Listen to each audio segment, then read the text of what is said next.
స్నేహితులారా, మీకు తెలుసా ఛానల్ కి స్వాగతం.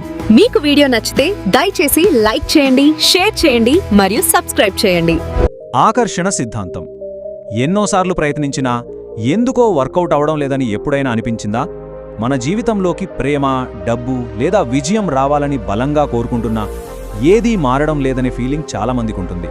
అలా అనిపిస్తుంటే ఈ విశ్లేషణ ఖచ్చితంగా సహాయపడుతుంది. ఎందుకంటే ఈ సిద్ధాంతంలో మనం తరచుగా పట్టించుకోని ఒక ముఖ్యమైన విషయాన్ని ఇప్పుడు చూడబోతున్నాం. నేను ఎక్కడ తప్పు చేస్తున్నాను?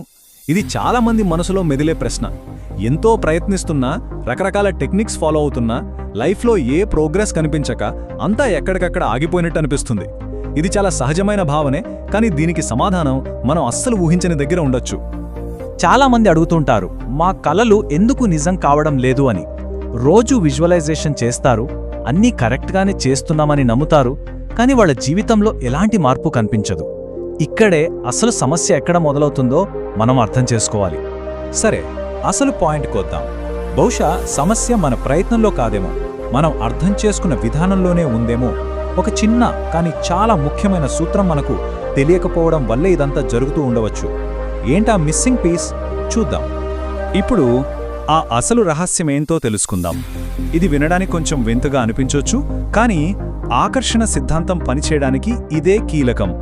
మనం ఎప్పుడూ పొందడం గురించే ఆలోచిస్తాం, కానీ ఇక్కడ మనం ఇవ్వడం మీద దృష్టి పెట్టాలి. అదే ఇవ్వడంలోని రహస్యం. దీన్ని అర్థం చేసుకోవడానికి ఒక మంచి ఉదాహరణ ఉంది. కొండల్లోకి వెళ్ళి గట్టిగా అరిస్తే ఏమవుతుంది? మన అరుపే మనకు ప్రతిధ్వనిగా ఇంకా పెద్దగా వినిపిస్తుంది కదా. ప్రకృతి నియమం కూడా అంతే. మనం ఏదైతే బయటకు పంపుతామో అదే మన దగ్గరికి తిరిగి వస్తుంది, అది కొన్ని రెట్లు ఎక్కువగా. ఇది చాలా సింపుల్ కానీ చాలా పవర్ఫుల్ సూత్రం. డబ్బు ఇస్తే డబ్బే వస్తుంది. ప్రేమను పంచుతుంటే ప్రేమే తిరిగి వస్తుంది. ఇతరుల్ని ప్రశంసిస్తుంటే మనకు ప్రశంసలు దక్కుతాయి. సో పొందడానికి మొదటి మెట్టు ఇవ్వడం. మనం ఇవ్వడం మొదలుపెట్టిన క్షణం నుంచే ఈ విశ్వం మనకు తిరిగి ఇవ్వడం మొదలుపెడుతుంది. ఇవ్వడం అనగానే అందరికీ డబ్బే గుర్తొస్తుంది, కానీ ఇవ్వడమంటే కేవలం డబ్బు ఇవ్వడమే కాదు. డబ్బుతో సహాయం చేయలేని పరిస్థితి ఉండొచ్చు, కానీ మంచి మాటలు, ప్రేమ, కరుణ, వీటిని ఎవరైనా ఎప్పుడైనా ఇవ్వచ్చు. ఈ విశ్వానికి మన డబ్బుతో పనిలేదు. అది నడిచేది ప్రేమ, కరుణ లాంటి ఫీలింగ్స్ మీదే. ఓకే, ఇవ్వడం అనే సూత్రం అర్థమైంది కదా. కానీ అంతే సరిపోదు. మన ఆలోచనలు, మాటల ద్వారా మనమేం ఇస్తున్నాం అనే స్పృహ కూడా అంతే ముఖ్యం. ఎందుకంటే మన ఉద్దేశ్యాలే మన నాటే విత్తనాలు. ఒక్కసారి ఆలోచించండి, మనమొక మామిడి టెంక నాటి దాని నుంచి జామపండు రావాలని కోరుకోం కదా. అలాగే మన ఆలోచనల విషయంలోనూ క్లారిటీ ఉండాలి. మనకు కావాల్సింది సమృద్ధి అయితే మనం నాటాల్సిన విత్తనాలు కూడా సమృద్ధికి సంబంధించినవే అయ్యుండాలి, కొరతకు సంబంధించినవి కాదు. మనం రోజు వాడే మాటలు మన కోరికలను ఎలా ప్రభావితం చేస్తాయో చూడండి. నేను ఇది కొనలేను అని అన్న ప్రతిసారి మనం తెలియకుండానే కొరత అనే విత్తనాన్ని మనసులో నాటుతున్నాం. అందుకే మనం వాడే ప్రతి మాట పట్ల చాలా జాగ్రత్తగా ఉండాలి. మన మాటలు మన ఎనర్జీ లెవెల్ను పూర్తిగా మార్చేస్తాయి. నెగటివ్ మాటలు మనలో ఆశను, మనల్ని మనం కంట్రోల్ చేసుకునే శక్తిని దూరం చేస్తాయి. అందుకే మనం మాట్లాడే మాటలు, మన ఉద్దేశాలు ఎప్పుడూ ఒక మంచి ప్రయోజనం కోసమే ఉండేలా చూసుకోవాలి.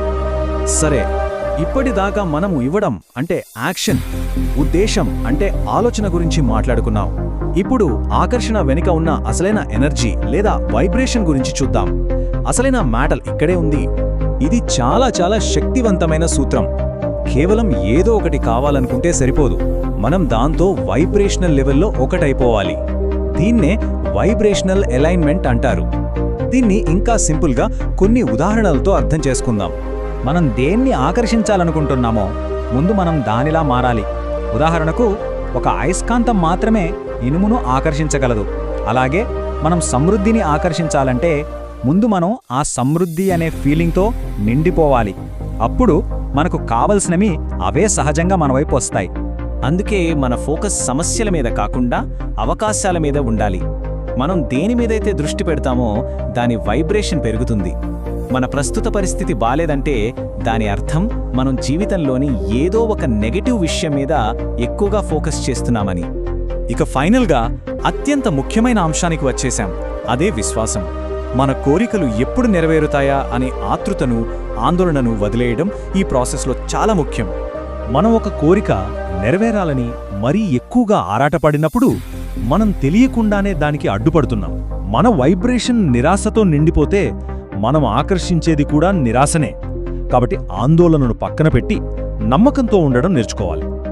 ఈ మొత్తం ప్రాసెస్ని ఒక కేక్ బేక్ చేయడంలా ఊహించుకోండి. కేక్ని ఓవెన్లో పెట్టాక అది రెడీ అవుతుందని నమ్మకంతో ఉంటాం కదా, మధ్య మధ్యలో తీసి చూడము. అలాగే మన కోరికలను కూడా విశ్వానికి వదిలేసి సరైన టైంకి అవి నెరవేరుతాయని నమ్మాలి. ఇవ్వడం మీద ఫోకస్ పెట్టి రిలాక్స్ అవ్వడమే మనం చేయాల్సింది. ఇతరులకు సేవ చేయకుండా, ఈ విశ్వంతో కనెక్ట్ అవ్వకుండా మనల్ని ఆపే ఏవైనా అడ్డంకులు, భయాలు ఉంటే వాటిని వదిలేయాలి. మనం ఇవ్వడానికి ఎంత సిద్ధంగా ఉంటే స్వీకరించడానికి కూడా అంతే అర్హులమవుతాం. చివరిగా ఒక్కటే మాట, ఈ ప్రయాణాన్ని ఆస్వాదించడం నేర్చుకోవాలి. మనం సంతోషంగా, పాజిటివ్గా ఉన్నప్పుడు అదే పాజిటివ్ ఎనర్జీని ఆకర్షిస్తాం.